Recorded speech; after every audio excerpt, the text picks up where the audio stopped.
Мына қарасай мынадай хадис есіме түсіріп жібердім ғой, абылай жанабай айналайын. Айша анамыз бір күні үйге отырды дейді да, бүйтіп айтты дейді ғой. Я Расулалла, маған дұға қылшы деп айтты дейді Айша анамыз.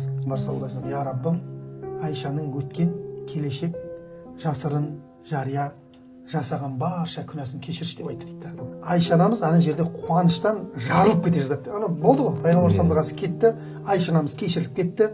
Жүрегі жарылып ана қуаныштық. Енді кімге айтқың келеді ғой біреуге осындай сүйінші хабар. Сонда пайғамбар саллаллаху алейхи айтады ғой, ей Айша, осы сөзім сені қуантты ма дейді. Ойбай Расулалла, мынадан артық қуаныш бар ма маған десе, ей Айша, мен әр 5 уақыт намазымнан кейін үмметім үшін дәл осы дұғаны қыламын ғой деп айтты дейді.